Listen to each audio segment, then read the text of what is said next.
அனைவருக்கும் தை திருநாள், தமிழர் திருநாள், பொங்கல் நல்வாழ்த்துக்களை புரட்சி தமிழர், பச்சை தமிழர், வருங்கால முதலமைச்சர் ஐயா எடப்பாடியாருடைய பொங்கல் திருநாளிலே அனைவருக்கும் உசிலம்பட்டி சட்டமன்ற தொகுதியின் சார்பிலே, மதுரை புறநகர் மேற்கு மாவட்ட கழகத்தின் சார்பிலே, கழக புரட்சி தலைவர் அம்மா பேரவின் சார்பிலே இங்கே தெரிவித்துக் கொள்கிறோம்.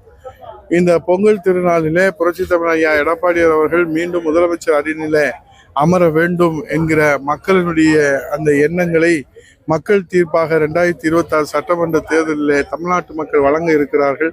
அதற்கு இறைவனுடைய அருளாசியும், புரட்சி தலைவர் எம்ஜிஆருடைய அருளாசியும், புரட்சி தலைவர் அம்மாவுடைய அருளாசியும் வேண்டி 3 தொகுதிகளிலே இன்றைக்கு எடப்பாடியார் பொங்கலை வைத்து வழிபட்டு வருகின்றோம். முதல் நாள் 15ஆம் தேதி தைப்பொங்கல் அன்றைக்கு நம்முடைய அம்மா புரட்சி தலைவர் திருக்கோயிலிலே நம்முடைய கழக நிர்வாகிகள் தைப்பொங்கல் வைத்து எடப்பாடியார் பொங்கல் வெற்றி பொங்கலாக அமைய வேண்டும் என்று பிரார்த்தனை செய்தார்கள்.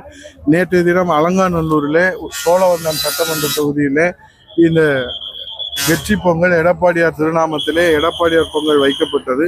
இன்றைய தினம் உலக நாட்டவர்களெல்லாம், வெளிநாட்டவர்களெல்லாம் வந்து பங்கேற்று சிறப்பு செய்கின்ற வகையில் உலக பிரசித்தி பெற்ற உசிலம்பட்டி எடப்பாடியார் பொங்கல் இங்கே வைக்கப்பட்டிருக்கிறது. உசிலம்பட்டி தொகுதியில் இந்த பொங்கல் திருவிழாவிலே எல்லோரும் பங்கேற்றார்கள். இந்த தை பிறந்தால் வழி பிறக்கும், நம் வாழ்நாளெல்லாம் உறுதுணையாக இருந்த இயற்கைக்கும் இறைவனுக்கும் கால்நடைக்கும் நன்றி சொல்கிற அதே வேளையிலே இந்த தாய் தமிழ்நாடு தரணியிலே தலை நிமிர்ந்து நிற்பதற்காக உழைத்து கொண்டிருக்கின்ற, தன்னை அர்ப்பணித்து உழைத்து கொண்டிருக்கின்ற பச்சை தமிழர் புரட்சி தமிழர் ஐயா எடப்பாடியார் அவர்கள் மீண்டும் முதலமைச்சரிலே அமர்வதற்காக சூளுரை ஏற்கிற இந்த எடப்பாடியார் பொங்கலை வெகு வெற்றிகரமாக உசிலம்பட்டி சட்டமன்ற தொகுதியில் நடைபெற்றிருக்கிறது. இன்றைக்கு அலங்காநல்லூர் ஜல்லிக்கட்டை துவக்கி வைப்பதற்காக மாண்பு முதலமைச்சர் அவர்கள் மதுரைக்கு வரத்திருக்கிறார்கள். இன்னும் வந்திருப்பார்கள் என்று நினைக்கின்றோம். ஆகவே அவருடைய கவனத்திற்கு மதுரை மக்கள் வேண்டுகோள், மெட்ரோ ரயில் அறிவித்தார்கள். அதை செயல்படுத்துவதற்கு ஒரு திட்ட அறிக்கையை கூட முழுமையாக கொடுக்க முடியாத ஒரு அரசாக இருக்கிறது. அதே போன்று 58 கால்வாய் திட்டத்தை, 40 ஆண்டு கால கனவு திட்டத்தை புரட்சி தமிழர் எடப்பாடியார் தலைமையில் அம்மாவுடைய ஆட்சி காலத்திலே கொண்டு வரப்பட்டது. அரசாணை வெளியிடுவதற்கு முன்பாக ஆட்சி மாற்றம் ஏற்பட்ட காரணத்தினாலே அரசாணை வெளியிடுவதற்கு காலதாமதம் ஆகிவிட்டது. இப்போது 5 ஆண்டுகள் இந்த அரசு முடிந்ததற்கு பிறகும் 58 கால்வாய் அரசாணை வெளியிடவில்லை. ஒவ்வொரு ஆண்டும் விவசாயிகள் போராடித்தான் தண்ணீரை பெறக்கூடிய ஒரு சூழ்நிலை, அவல நிலை இருக்கிறது. முல்லை பெரியாறிலே 152 அடி 142 அடி என்று உயர்த்தி கொள்வதற்கும் அணை பலமாக வலிமையாக இருக்கிறது என்று உச்ச நீதிமன்றத்தில் ஒரு சட்ட போராட்டம் நடத்தி புரட்சி தலைவர் இதய தெய்வ அம்மா அவர்கள் தொடர்ந்த அந்த சட்ட போராட்டத்தை புரட்சி தமிழர் எடப்பாடி அவர்கள் தீர்ப்பை பெற்றுக் கொடுத்தார்கள். அதை இதுவரை 5 ஆண்டு காலத்திலே ஒரு முறை கூட 142 அடி உயர்த்துவதற்கு மாண்பு முதலமைச்சர் அவர்கள் எந்த முயற்சியும் எடுக்கவில்லை. அதே போல அலங்காநல்லூர் கூட்டுறவு சர்க்கரை ஆலை, மதுரையின் அடையாளமாக இருக்கக்கூடிய சர்க்கரை ஆலை, அதை புறணமைத்து இயக்குவதற்கு புரட்சி தலைவர் மன்னாதி மன்னன் மக்கள் திலகம் அவருடைய வழித்தோன்றலாக, அம்மாவுடைய வழித்தோன்றலாக இருக்கிற கருணையின் வடிவம் முதலமைச்சராக புரட்சி தமிழர் எடப்பாடி அவர்கள் 23 கோடி ரூபாய் மாணிக்கம் சட்டமன்ற உறுப்பினராக இருக்கிற போது, நான் வருவாய்த்துறை அமைச்சராக இருக்கிற போது அந்த மக்களுடைய கோரிக்கையை எடுத்து சென்று 23 கோடி ரூபாய் புனரமைப்பதற்காக அதை பெற்றுக் கொடுத்தோம். ஆனால் 4 வருடம் ஆகிவிட்டது. குழு அமைத்தார்கள் அரசு, திமுக அரசு. அவர்கள் அறிக்கை சமர்ப்பித்து 27 கோடி ரூபாய் அதை புனரமைப்பு செய்தால் அந்த ஆலை இயங்கும் என்று அறிக்கை கொடுத்தார்கள். அந்த அறிக்கையும் குப்பையிலே கிடக்கிறது. இந்த அரசும் இன்றைக்கு அது குறித்து எந்த நடவடிக்கை எடுக்கவில்லை. ஆகவே அலங்காநல்லூருக்கு வந்து அந்த மண்ணுக்கு வருகிற மாண்பு முதலமைச்சர் அவர்கள் இந்த ஆலையை, சர்க்கரை அலங்காநல்லூர் கூட்டுறவு சர்க்கரை ஆலையை மீண்டும் துவங்குவதற்கு ஏதேனும் முயற்சி எடுப்பதற்கு அறிவிப்பாரா என்று அந்த மக்கள் எதிர்பார்த்து இருக்கிறார்கள். அதே போல காளை வளர்ப்போருக்கு 1000 ரூபாய் என்று தேர்தல் அறிக்கையில் அறிவித்தார்கள். அது அவர்கள் இந்த மேடையில் அறிவிப்பார்கள். ஏன்னா இதோடு இந்த ஆட்சி முடிய போகுது, முடிவுரை எழுத போகிறார்கள். அடுத்த ஆட்சி புரட்சி தமிழர் எடப்பாடி ஆட்சி தான் மலர இருக்கிறது. இரட்டையருடைய ஆட்சி தான் மலர இருக்கிறது. ஆகவே மாண்பு முதலமைச்சர் அவர்கள் அவருக்கு இருக்கக்கூடிய அந்த வாய்ப்பை பயன்படுத்தி அவர் கொடுத்த வாக்குறுதிகளை கொடுப்பாரா? அதே போல 5000 ரூபாய் தருகிறேன் என்று அன்றைக்கு சொன்னார்கள். ஆனால் முதலமைச்சர் பதவி கையிலே வந்ததுக்கு பிறகு அந்த 5000ஐ மறந்துவிட்டு இப்போது 3000 தான் கொடுக்கிறார்கள். 2500 ரூபாய் 5 ஆண்டுகளுக்கு முன்பே புரட்சி தமிழர் ஐயா எடப்பாடியார் அவர்கள் பச்சை தமிழர், புரட்சி தமிழர், வருங்கால முதலமைச்சர் கொடுத்தார்கள். ஆக ஆண்டுக்கு 100 ரூபாய் வீதம் 5 ஆண்டுகளில் 500 ரூபாய் தான் இன்றைக்கு பொங்கல் பரிசாக அவர்கள் வழங்கியிருக்கிறார்கள். அவர் சொன்ன 5000 கொடுக்காமல் 500 ரூபாய் கொடுத்திருக்கிறார்கள். கொடுத்தார்கள். 2500 ஏற்கனவே நாங்கள் புரட்சி தமிழர் எடப்பாடியார் அவர்கள் அம்மாவுடைய ஆட்சி காலத்தில் கொடுக்கப்பட்டது. ஆகவே கொடுத்த வாக்குறுதிகளை எல்லாம் காட்டிலே பறக்க விட்டு இங்கே கொடியசைப்பதற்கு வருகை தந்திருக்கிற முதலமைச்சர் அவர்கள் நேற்று தினம் இளவரசர் பாலமேடு ஜல்லிக்கட்டை துவங்கி வைப்பதற்கு வாடிவாசல் 2 மணி நேரம் பூட்டி கிடந்தது இளவரசர் வருகைக்காக. அதேபோல் இன்றைக்கு மன்னர் வந்திருக்கிறார்கள். மன்னர் வந்ததற்கு பிறகு அலங்காநல்லூர் ஜல்லிக்கட்டு, ஆகவே அவனியாபுரம் ஜல்லிக்கட்டு, இதெல்லாம் ஜல்லிக்கட்டெல்லாம் மன்னர் காலத்திலிருந்து மக்களுக்கான ஜல்லிக்கட்டாக, மண்ணின் மைந்தர்களுக்கான ஜல்லிக்கட்டாக, உலக பிரசித்தி பெற்ற ஜல்லிக்கட்டாக அவனியாபுரம் ஜல்லிக்கட்டு, பாலமேடு ஜல்லிக்கட்டு, அலங்காநல்லூர் ஜல்லிக்கட்டு வாடிவாசலர்கள் நடத்தப்பட்டது. இப்போது ஆட்சியாளர்கள் அந்த வரலாற்றை எல்லாம் திருத்தி எழுதி இது மண்ணின் மைந்தர்களுக்கும் உள்ளூர் கிராம கமிட்டிகளுக்கும் உள்ள வீர விளையாட்டு அல்ல, இது எங்களுடைய பொம்மை விளையாட்டு என்று அவர்கள் மாற்றியிருக்கிறார்கள். பரிசு அறிவிப்பதிலே குளறுபடி, காளை பிடிப்பதிலே குளறுபடி, காளை அவுத்து விடுவதிலே குளறுபடி, பல பேர் காளையை கனவுகளோடு வளர்ப்பதே இந்த வாடிவாசலிலே சீறி பாய்ந்து வர வேண்டும் என்றுதான். ஆனால் அதிகாரம் படைத்தவர்களுக்கும் அதிகாரம் படைத்தவர்களோடு தொடர்பு இருப்பவர்களுக்கு மட்டுமே காளையை அவிழ்த்து விடுவதற்கோ காளை பிடிப்பதற்கோ அனுமதி என்று அந்த காளைப்பிடி வீரர்களும் அந்த காளை வளர்ப்பவரும் அங்கே எங்களிடத்துல எல்லாம் முறையிட்டார்கள்.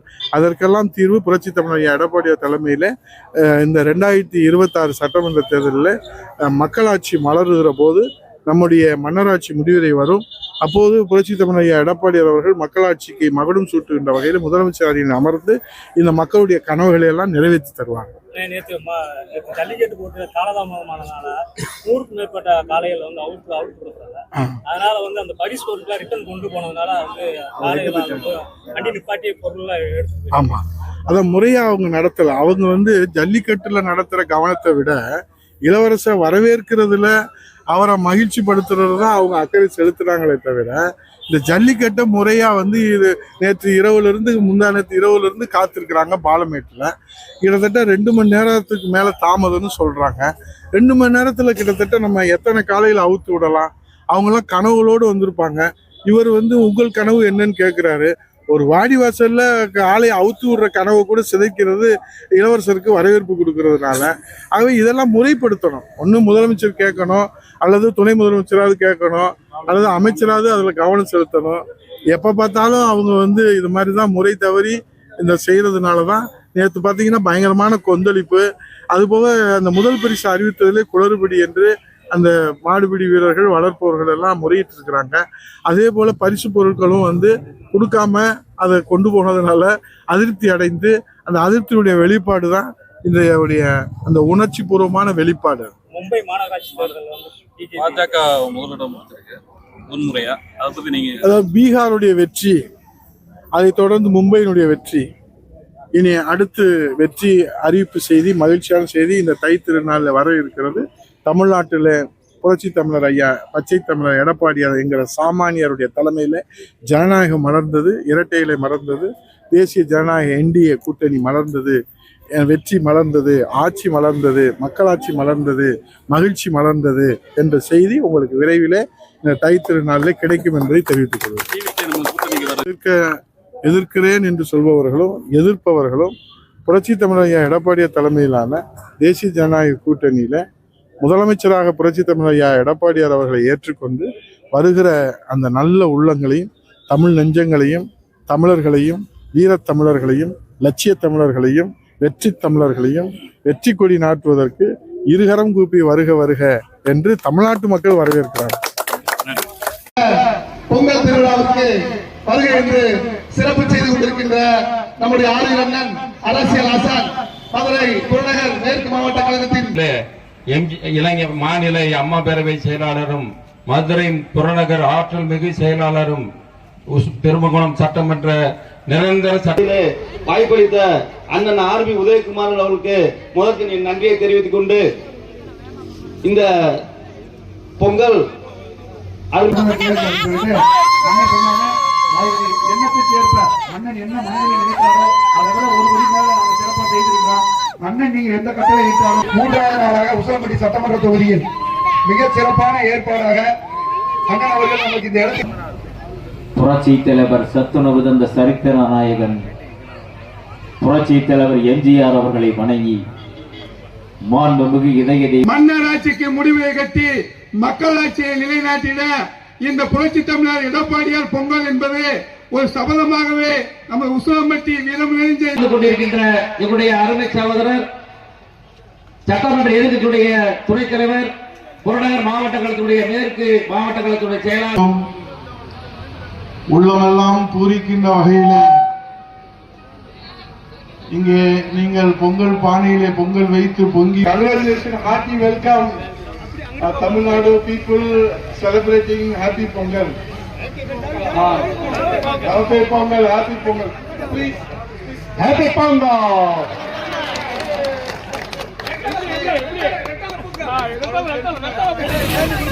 நான் வர வரைக்கும் வரல, வரதா சொன்னாங்க. ஏர்போர்ட்ல இருந்து இறங்கிதான் சொன்னாங்க. இன்னும் செய்தி தெரியல நமக்கு. நம்ம ஐஎஸ் உளவுத்துறையில கேட்டாதான் தெரியும். முதலமைச்சர் அவர்களே, மதுரைக்கு வருகிற நீங்கள் தேர்தல் வாக்குறுதியிலே கொடுத்த மதுரை மெட்ரோ ரயில் திட்டத்தை செயல்படுத்துவதற்கு முன் வருவீர்களா? புரட்சி தமிழர் ஐயா எடப்பாடியார் மாறி சில்லு எடுத்தியா? மாணிக்கு எடுத்துக்கியா? மாறி எடுத்துக்காப்பியா? முன்னாள் போய்க்கிறீங்க. சரியா